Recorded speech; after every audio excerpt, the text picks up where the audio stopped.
I spent about 5 years convinced fasting was the answer. Read everything, watched every Thomas DeLauer video he ever made.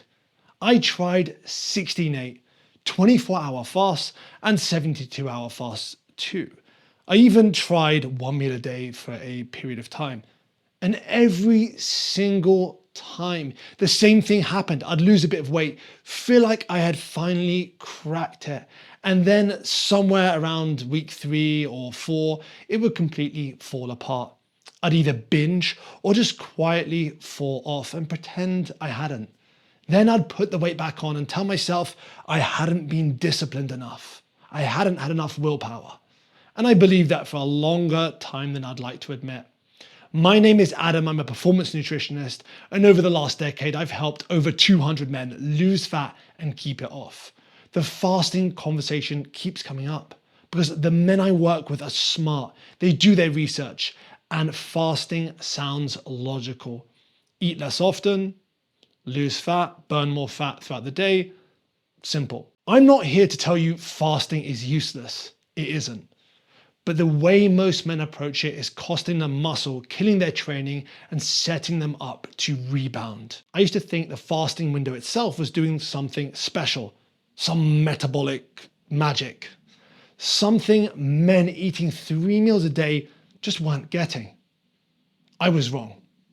And it took me longer than it should have to figure that out. What fasting is actually doing is creating a calorie deficit. And unfortunately, that's it. That's the mechanism. When you don't eat, you consume fewer calories. And fewer calories means that you burn more fat and you lose more fat.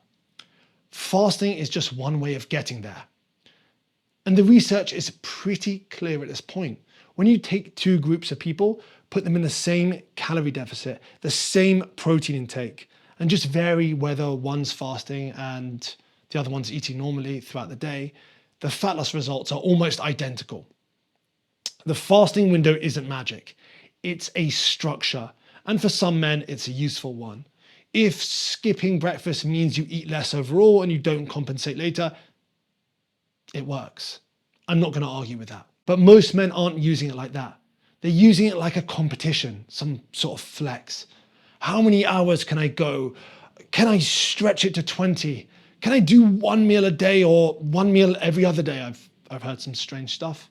And that's when it starts working against you. Because while you're focused entirely on the clock, you're ignoring the thing that actually determines whether you come out of a diet looking better or just smaller. That thing is muscle. And most men on aggressive fasts are losing it without even realizing. When I was doing long fasts in my 20s, the scale was going down. I thought that meant it was working. Then I saw a photo from that period and I just looked deflated. Not how I wanted to look, just smaller and just flat. I had lost weight, but I hadn't just lost fat, not proportionally anyway. I'd lost muscle too. And I didn't know that because I wasn't paying attention to anything but the number on the scale. I wasn't looking at my logbook, my training, my progress, nothing like that, just the number on the scale. That photo I saw of myself bothered me for a long time because I worked hard. I sacrificed a lot, many dinners out, many meals out. I'd been disciplined.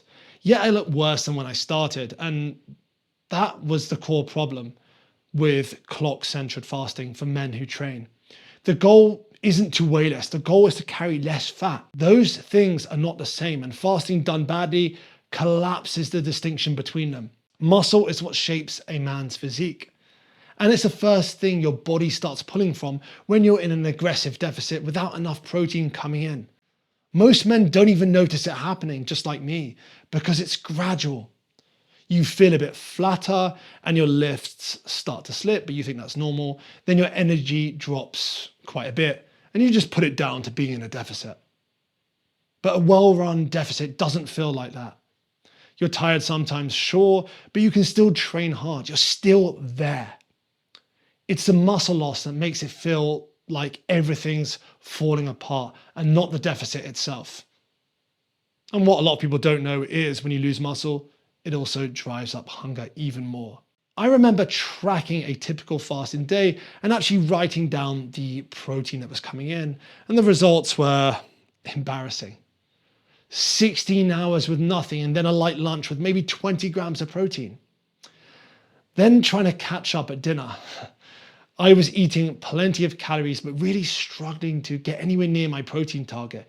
Chasing protein sometimes led to overeating in general, just because, you're eating the fatty cuts of meat, the whole eggs, and your body can't store protein like it can carbs. You need to give it what it needs daily if you want to at least hold on to muscle and manage hunger.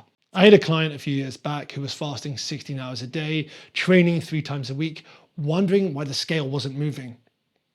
When we went through his food diary together, between 7 in the evening and 10 o'clock, he was eating somewhere between 2,000 to 3,000 calories. So he's pretty much at maintenance. Salted nuts, olive oil, meat, and eggs. All the really calorie dense foods. Healthy on paper, but still calorie dense. He had no idea. In his head, he'd been strict all day and he was eating all whole foods. I recognized it immediately because I'd done the same thing. Fast through most of the day, get to the evening, and then something just switches. You're not making choices anymore, you're just eating, and you don't stop until you're full. This happens to most men. When you restrict for long enough, your hunger hormones don't politely ask you to just eat a bit more. They start to take over. And when they do, you're not reaching for a chicken breast. You're going for something richer, something tastier. So you end up with a pattern that looks like control and functions like the opposite. Restrict hard all day, lose control at night, then end up roughly where you started every single week, and you blame yourself, you blame your genetics. No, you don't need longer fasts. You need a different structure. So if you still want some kind of fast because you find it easier on your schedule, or you just find that your appetite is better regulated, do what's called a protein sparing modified fast. Here, you're just having lean protein for breakfast and lunch, maybe a protein shake before you train if you train first thing. Then at dinner, you can have a mixed filling meal. This way, you're not coming into dinner starving and you've got plenty of calories to spare. You'll be a lot less hungry and find it significantly easier to hit your protein target. And because of that, you'll do a better job with energy levels and holding onto muscle. Fasting is fine and it does work for some people, but for most men, a protein sparing modified fast will work a lot better.